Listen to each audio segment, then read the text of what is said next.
أعوذ بالله من الشيطان الرجيم. بسم الله الرحمن الرحيم. رب اشرح لي صدري ويسر لي أمري واحلل عقدة من لساني يفقه قولي. بسم الله الرحمن الرحيم. الحمد لله رب العالمين، وصلى الله على سيدنا وحبيب قلوبنا وشفيع نفوسنا أبا القاسم محمد اللهم صل وعلى آل بيته الطيبين الطاهرين المعصومين، لا سيما بقية الله روحي وأرواح العالمين لتراب مقدمه الفداء. اللهم صل على محمد وآل محمد في الأولين، اللهم صل على محمد وآل محمد في الآخرين، اللهم صل على محمد وآل محمد في الملأ الأعلى. أما بعد، يقول الله في محكم كتابه الكريم: بسم الله الرحمن الرحيم. وإذا قيل لهم لا تفسدوا في الأرض قالوا إنما نحن مصلحون ألا إنهم هم المفسدون ولكن لا يشعرون. صدق الله العلي العظيم. اللهم صل وصدق رسوله الكريم. Inshallah, in the discussion tonight, we want to utilize this particular verse from Surah Al-Baqarah, verses or ayat 11 and 12, where Allah subhanahu wa ta'ala in the Quran showcases to us a group of people where when they are told do not corrupt or destroy the earth, they reply by saying we do not destroy it. Rather, they say we are the ones that are building it, we are reforming it, we are reviving it. And Allah subhanahu wa ta'ala has a response to that where He says they are indeed the ones that are destroying, but they do not perceive it. Now, as we know, the discussion of Imam Hussain goes hand in hand with the concept of Islah. I begin to understand with the context of where the world is at the moment. There is much that we've experienced from Islah from one angle, and from the other angle we've witnessed ifsad. These particular concepts, as we begin to analyze them, are, when we look at the previous muharram until now, it is very different, the feeling that we have seeing what we've seen, losing what we've lost, experiencing what we've experienced, what our eyes have seen from oppression, what our hearts have felt from hurt, from pain, from suffering.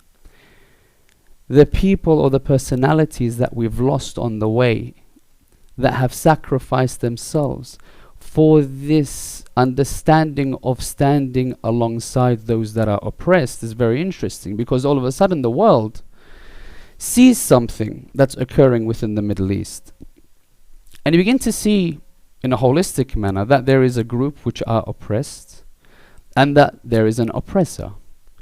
You begin to see by asking questions. Now, I'm not looking at solely as an Islamic perspective from people that are Muslim looking upon this event. I'm looking at the world as a whole. Viewing what's occurring in the Middle East, they see this. They see an oppressor and an oppressed. And they begin to ask the question, who is this oppressor and who is the oppressed?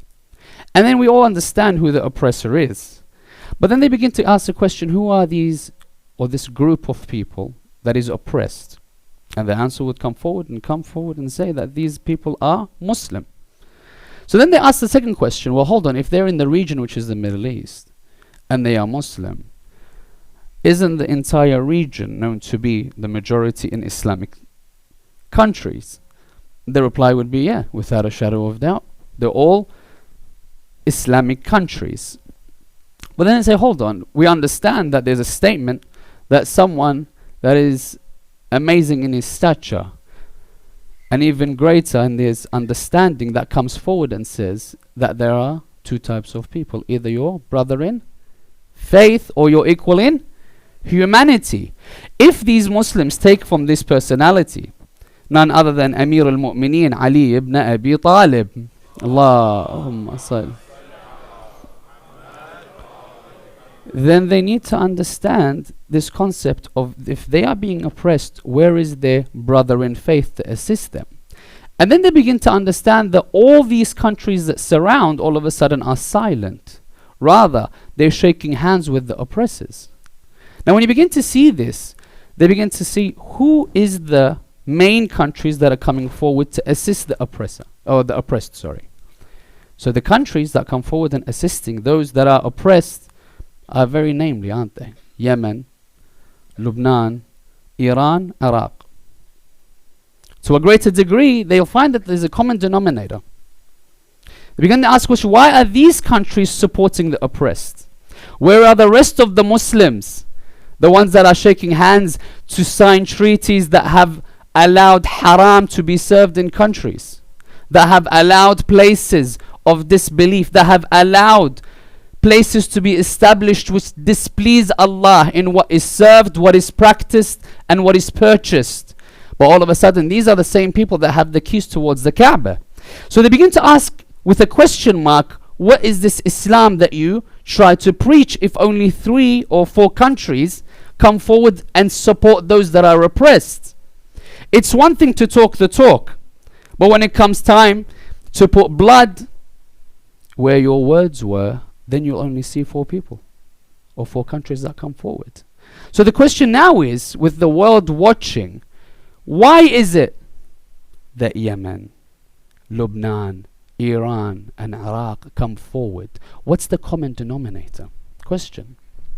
Why is it that they are prepared to sacrifice? Why is it that they are prepared to put their sons, their daughters, their elders, their youngsters in the path of danger? Because they are supporting the oppressed. Why?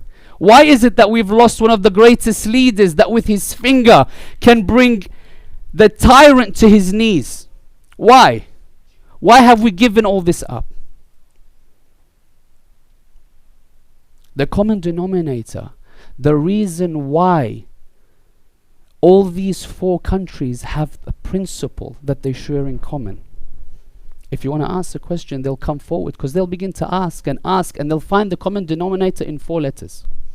That all these countries that have principle, that are ready to sacrifice, that stand in the face of a majority, even they are minority. They find 4 letters. Ha, Sin, Ya, Nun. What does it spell? Hussain. Husainun minni wa ana min Hussain. Therefore, when they find Hussain, they see that this Hussain represents Islam. Rasulullah, what does he say? He says, Husainun minni wa ana min Hussain. Therefore, when you follow the path, which is Hussain, you're following my path. You're following Islam. And therefore, when we begin to understand, they begin to ask more questions. Tell me more about this Hussain. And they'll find some things that they'll really find difficult to comprehend. They'll see that, okay, then this Hussain of yours, why is it that I find in your scriptures that 1 tear that you shed for Hussain has the ability to wipe sins the size of oceans? Why? Why is it so recommended that you worship Allah through prostrating on a clay that is from Imam al-Hussain? That you make rosary beads or tasbih, if you want to look at it, that is made from the turab of Abu Abdullah. Why is there such an influence? Why is it that every time you go towards his shrine, each footstep is a reward of a Hajj and a Umrah? Why? Why is this Hussain so important? Why is it that every single event these Shia have, there is a tradition that you have to remember Imam al-Hussain? Rajab, Sha'ban, Ramadan, the night of power, that your entire year is granted for you and written. There's a ziyarah for Abu Abdullah. Why?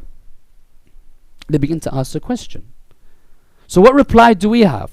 Because if you want to look at the movement of Imam al-Hussain, you can look at it from different lenses. The first lens you can look at Imam al-Hussain is the lens of a historic point of view. When you go to the historic point of view of this battle between Imam al-Hussain and Yazid, the historians will come forward and say it was a battle between 2 houses. was Bani Hashim and Bani Umayyah. And this battle was from there, from Rasulullah, Imam Hussain.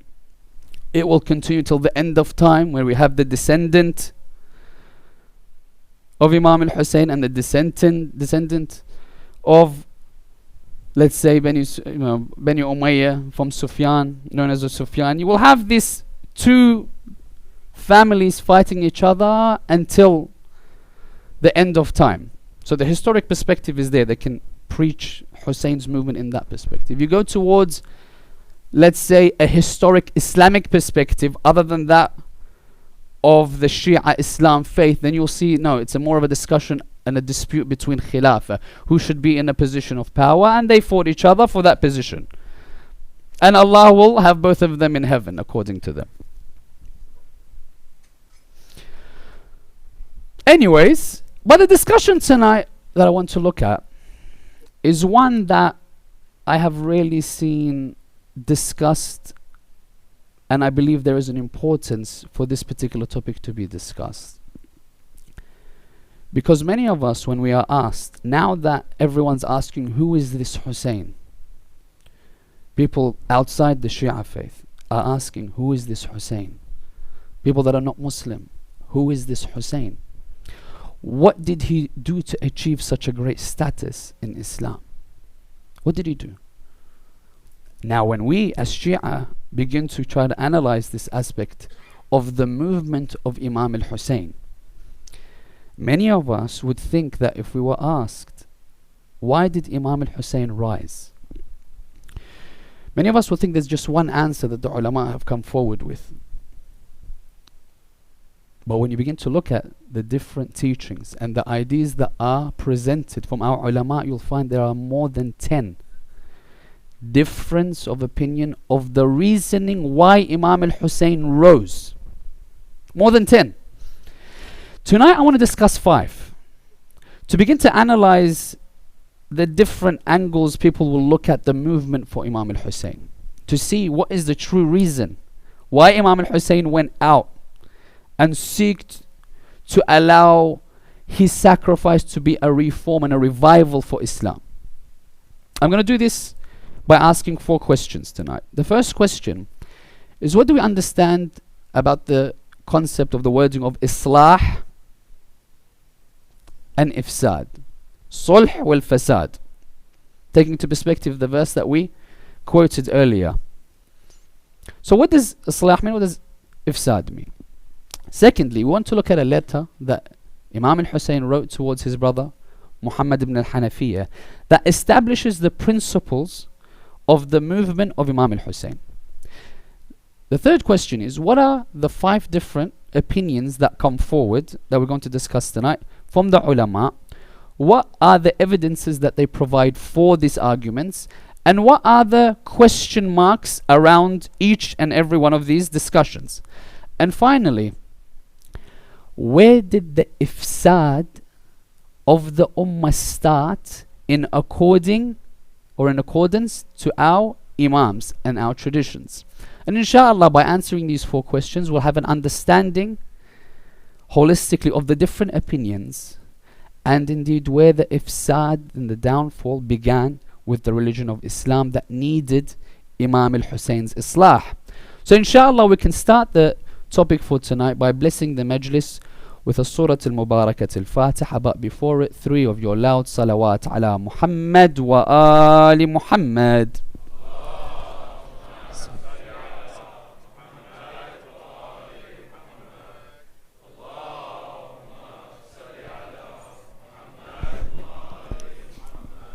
Allahumma salli.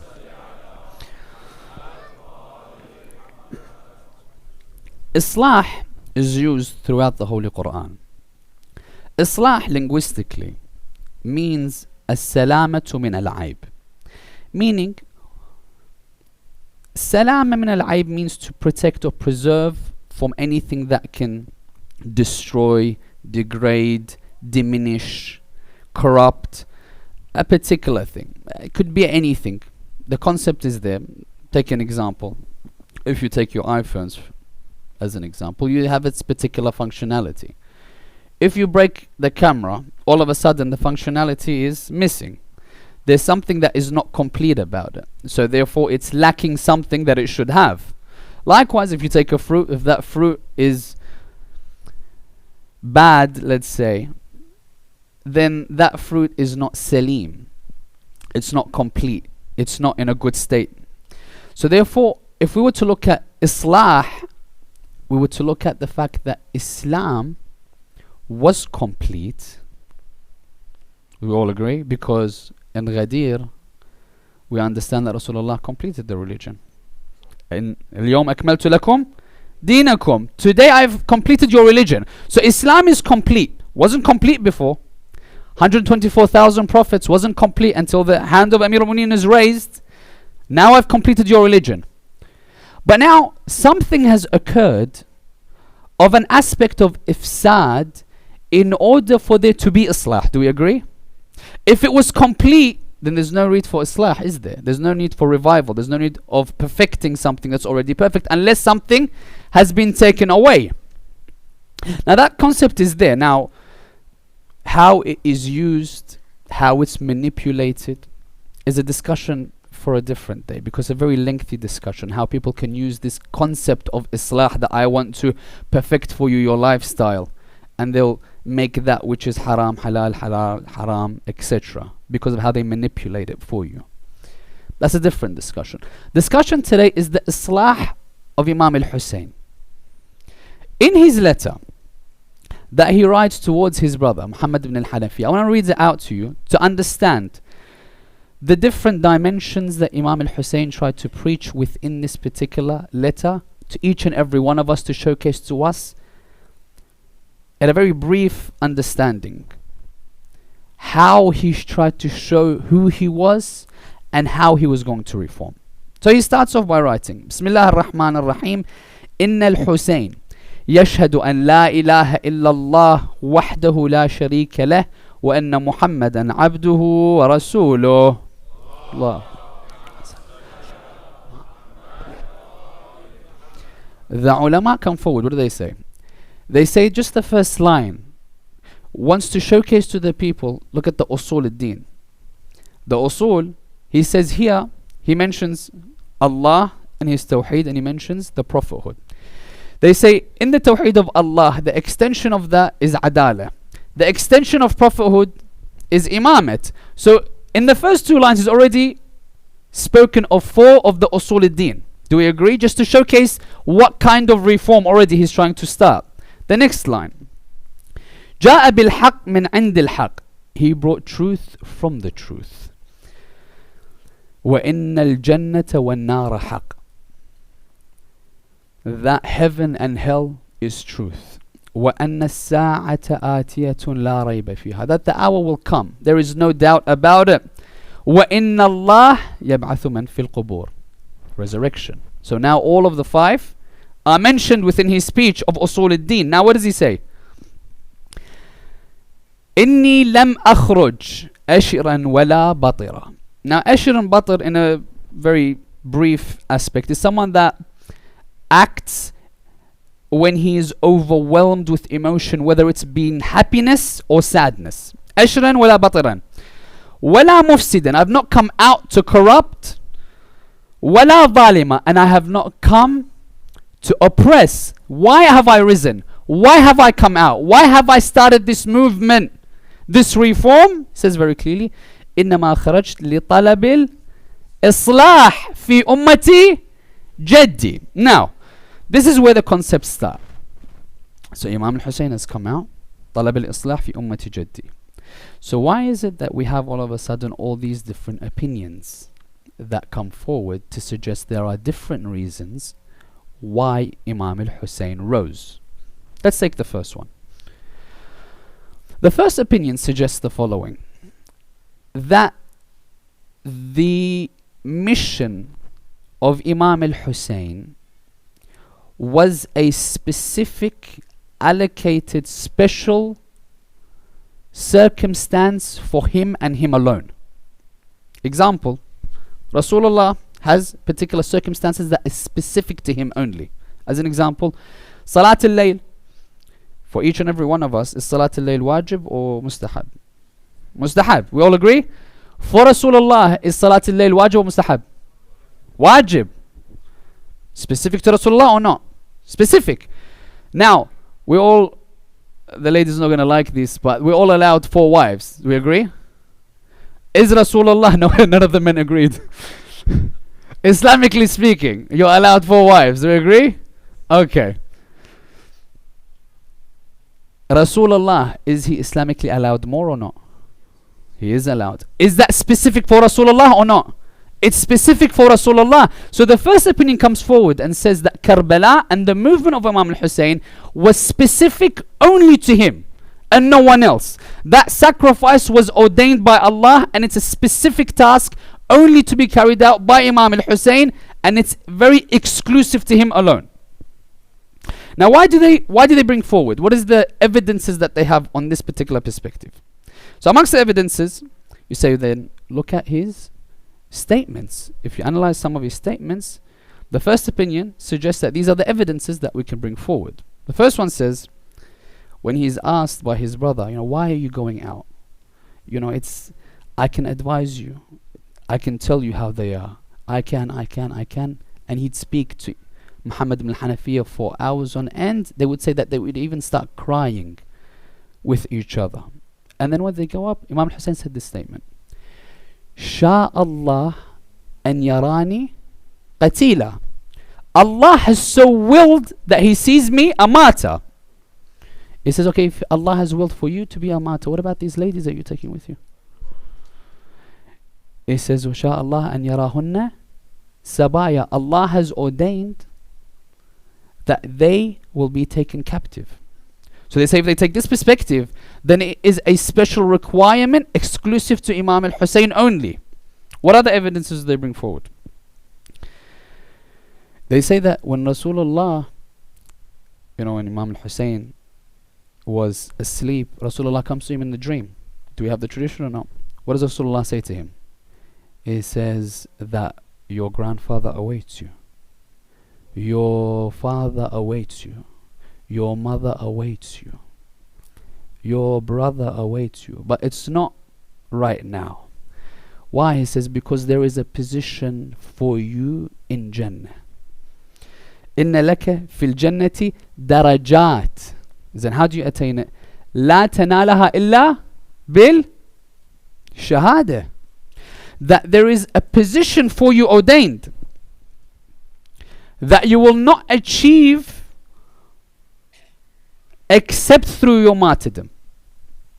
So they say, okay, so now we have these perspectives that amongst the evidences that we can bring forward that it's specific for Imam al-Hussain is the ones that we've suggested.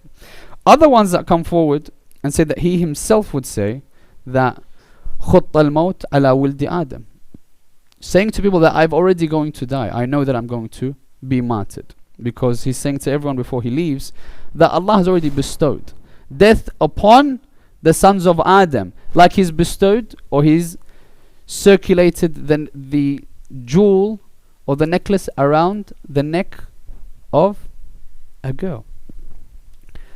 So he says that's how it surrounds us. Doesn't matter where you go, you're going to be captured by it. So they say that these are the reasons, or amongst the reasons, why we believe that it's an ordained specific aspect for Imam al-Hussain. They say also don't forget that we don't know the knowledge of Ahlul Bayt. For the traditions that come forward that suggest that Rasulullah would say to Amir al-Mu'mineen, Ya Ali, la ya'rifuka illa Allah wa ana, wa la ya'rifuni illa Allah wa ant, wa la ya'rifu Allah illa ana wa ant.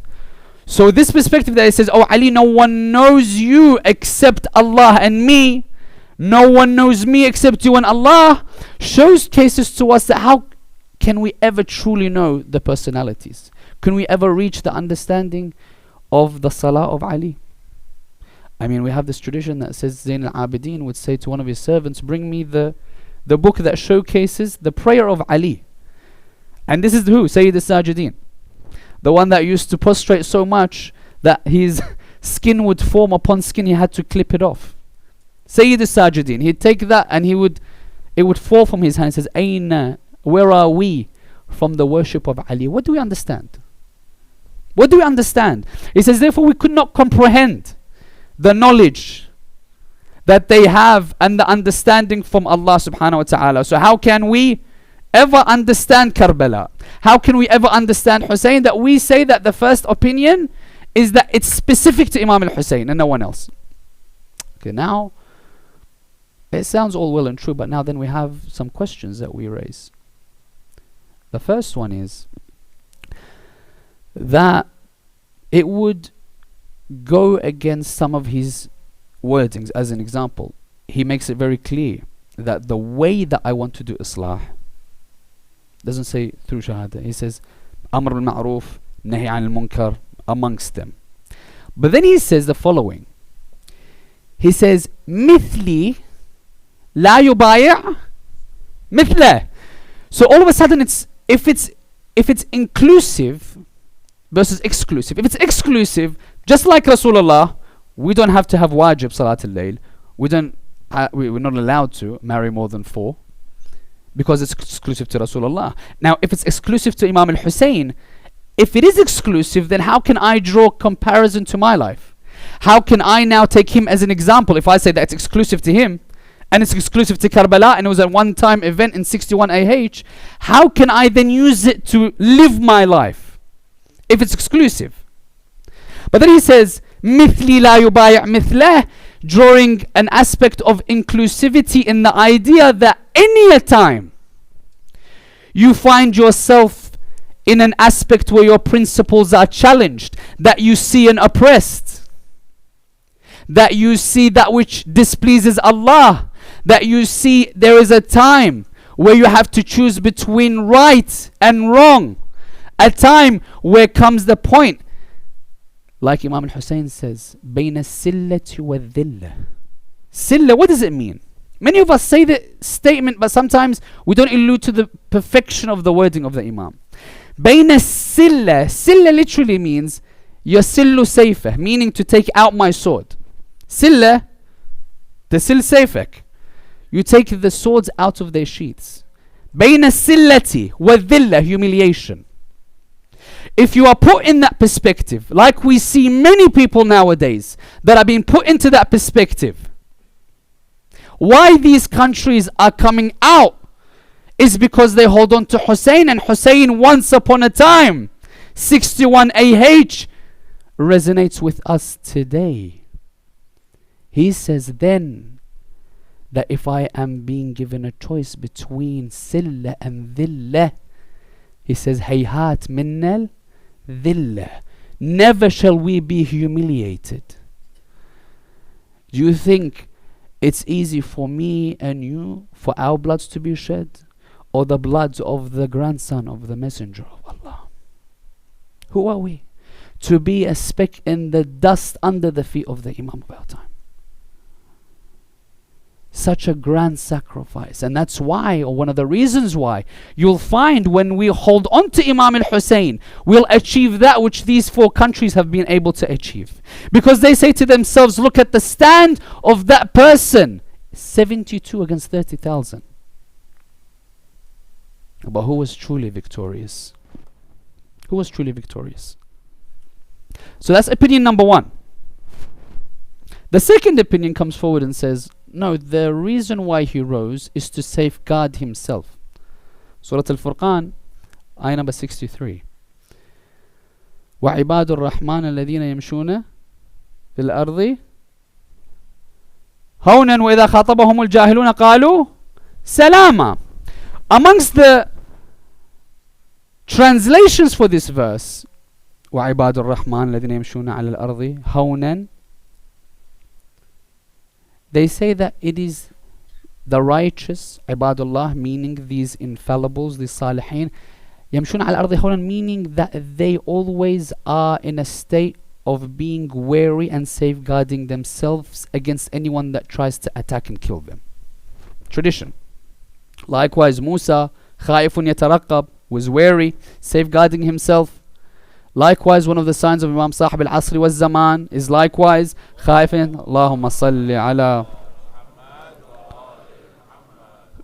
Also خائفا يترقب.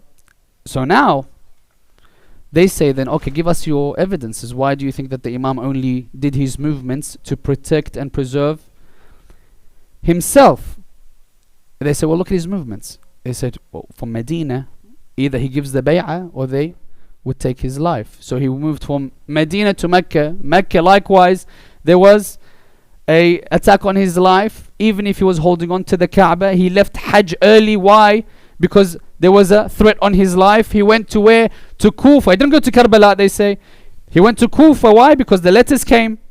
On his way towards Kufa, he was stopped. Then he was given an ultimatum. So he had to sacrifice himself. Now, that's an opinion. And it exists. But the problem there is you're cocooning Imam Hussain to a man that doesn't have vision. A person that just reacts. That a person, for lack of a better word, did not possess an aspect of bravery to fight against the oppressors. And that is very troublesome. Why? Because Imam al-Hussain, as you understand it, had a vision. Had a vision. Knew what he was going out for, as the letter that we stated. And he knew that it would end in sacrifice. And that's why we begin to see all these different notions coming up. And each one would present evidences because of different reasons. Now with that, the third opinion comes forward. This one we can all understand how we reject. Agreed? The third opinion comes forward. And this one is a very interesting one. This one was given light about 50, 60 years ago. Roughly around about the time of the revolution in Iran. This one comes forward through a book called The Eternal Martyr. Najafi Abadi writes a particular statement within his book, saying that the reason why Imam al-Hussain rose was to establish a government that taught the teachings of the true Islam. He says, how do you know? He says, why did he give the letters out?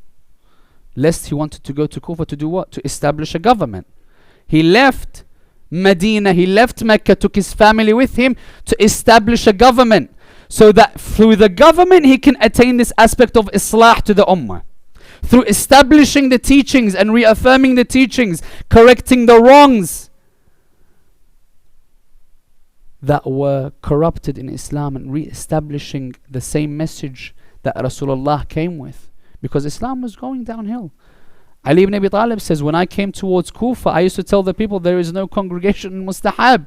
They would say from all four corners of way of Kufa, in the Khilaf of Amir al-Mu'mineen, they would say the statement, what? Wa sunnate Umara.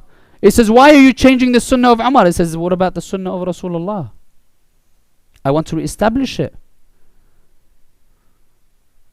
So they say this one is the fact that this idea says that he wanted to establish a government. He wasn't going for Shahada.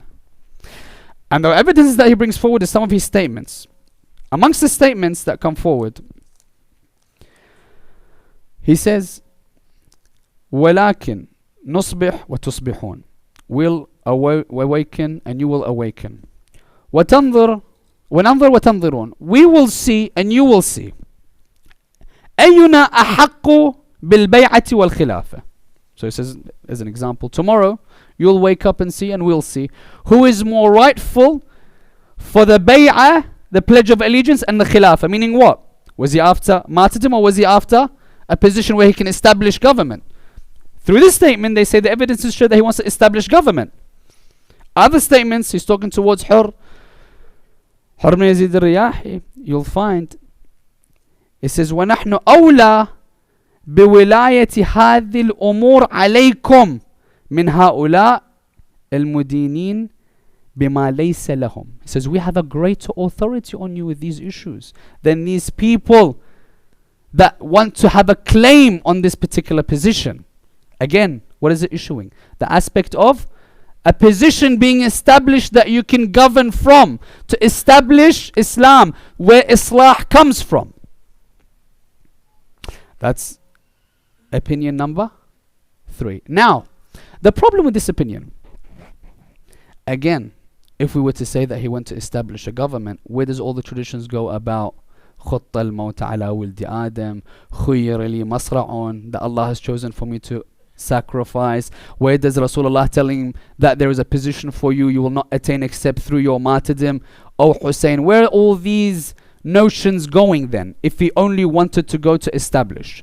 Furthermore, in this book, and it's a very controversial book in the sense that there were over 40 people of the scholars that wrote books either for it, aiding it, or going against it. Amongst the things that they say that, why have you said such a thing, is he says that he didn't even know that he was going to be martyred.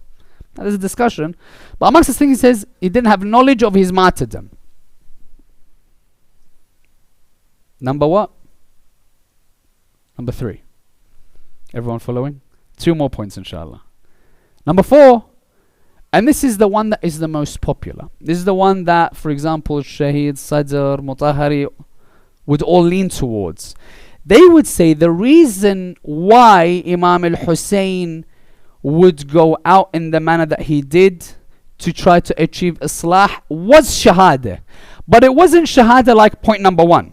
It wasn't exclusively for him and him alone. Rather, they would say he wanted to go to attain Shahada because Islam, for lack of better word, was a shell that was becoming corrupt from inside. And it was going down a path that could never revive from.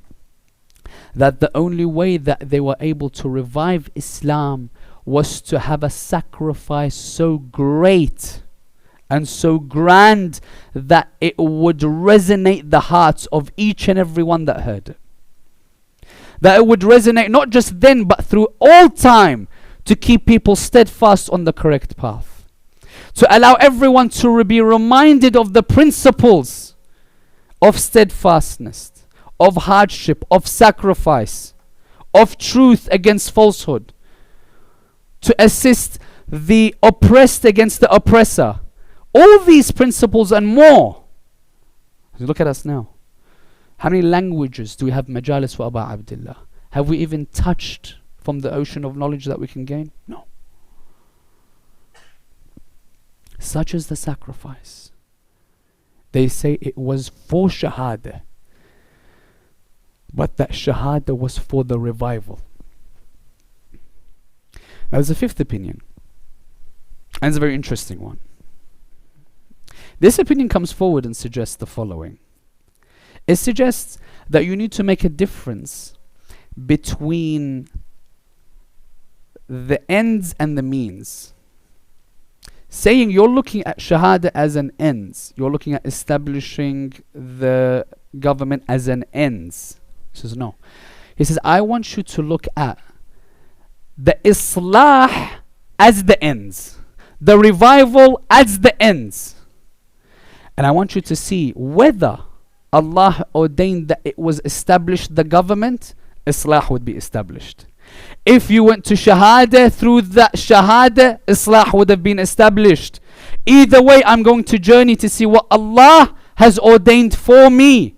Either way, Islah is achieved. Allah ordained Shahada.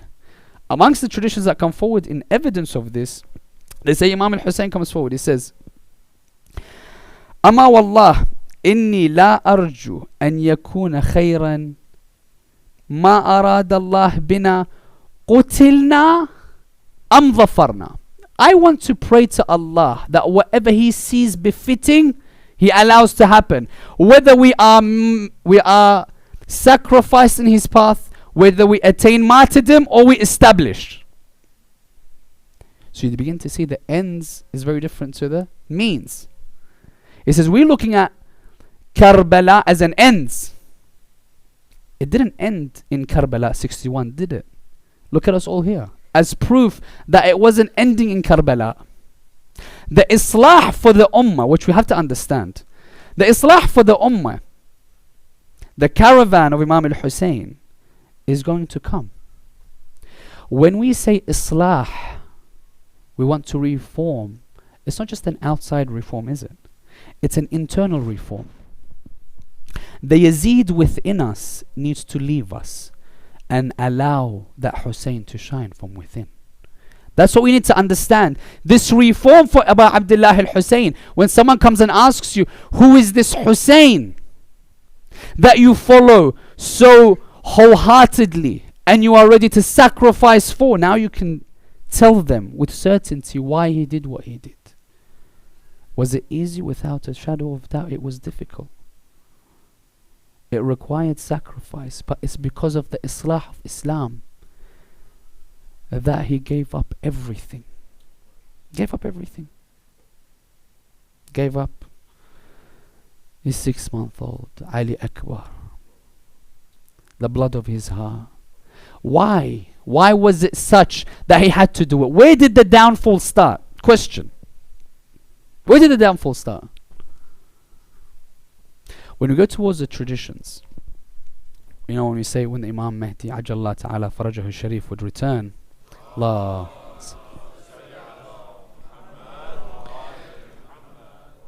we say ظهر الفساد في البر والبحر بما كسبت أيدي الناس. Traditions, what do they say? When does this start? This fasad, when did it start?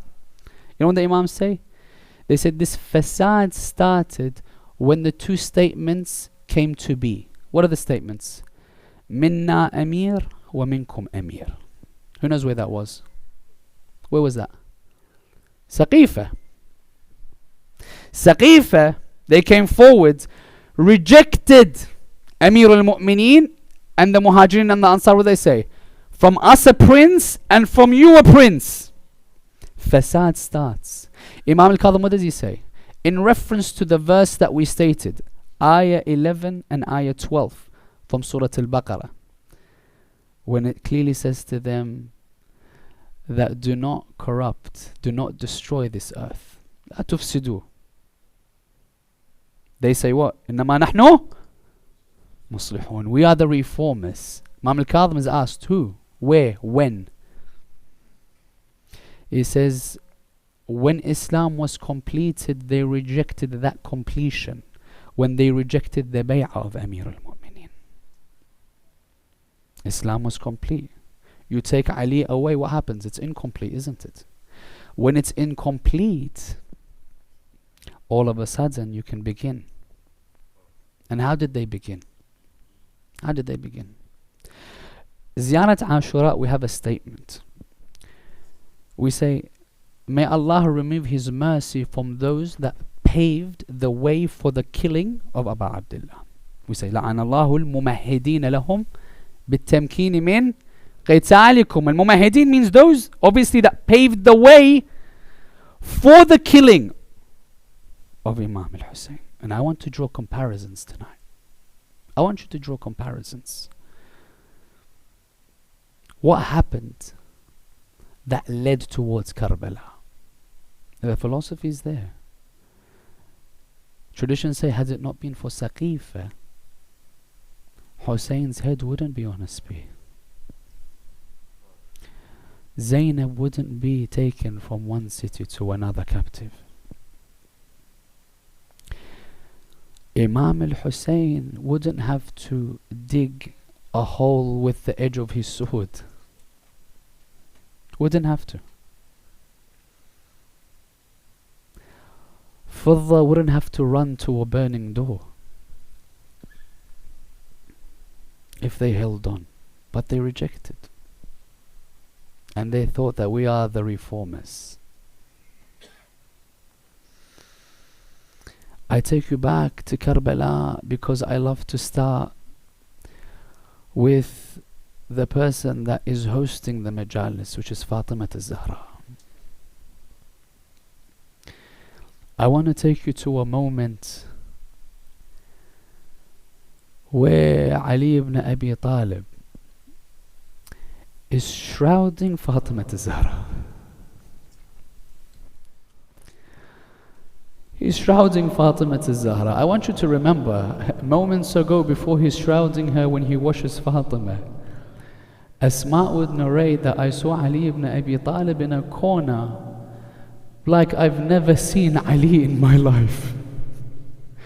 He says, I've never seen Ali cry in such a manner. his head in his knees, wailing. She says to him, "Oh Ali, why do you cry? You're the one that we look for patience. You're crying in such a manner, I can contain myself, O Amir al-Mu'mineen." He says, "Asma, do not blame me, for as I washed the body, my hand went on a broken rib." Ya Ali, one broken rib broke you. What about the ribs of Hussein? What did it do to Zainab? What did it do to Sajjad when they saw the body of Abu Abdullah? He brings them Hassan, Hussein, Zainab, Kulthum. Come and look towards Fatima for one last time. I want you to imagine this scenario. These children looking towards their young mother that once embraced them, finding it difficult in her last moments to embrace them because of the pain of her rib. They would throw herself.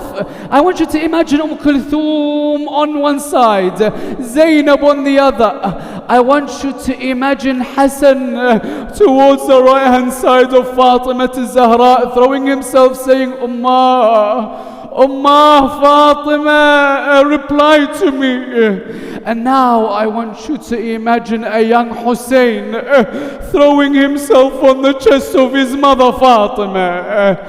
There is a poet, and I love to mention this story. There is a poet that paints a picture here. I want you to imagine this picture. The poet says the following lines. He says, I want you to imagine this moment. I want you to imagine Hussein whispering in the ear of his mother. He would say, what would Hussein whisper before they're about to cover the face of his mother Fatima? The poet would say it's as if Hussein would whisper, Mother Fatima, do not leave me. Mother Fatima, I need you still in my life. Fatima, it's as if she would reply, Hussein, where is it that you need me to be by your side? Where, oh Hussein?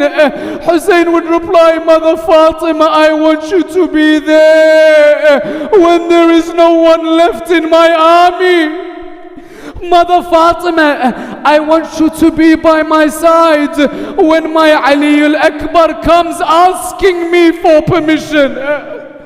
Mother Fatima, I want you to be by my side when I lay on the plains of Karbala, when my cheek is in the cheek of Ali Akbar.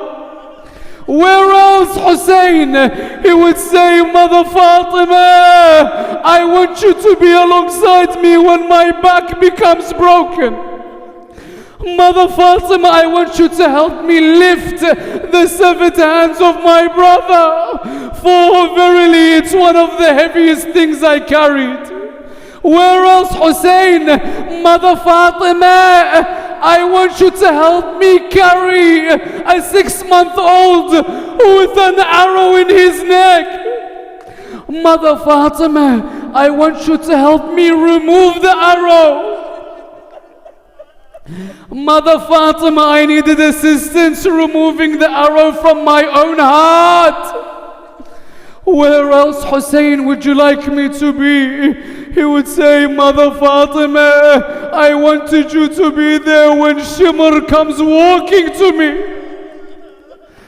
Mother Fatima, I wanted you there when he sat on my chest.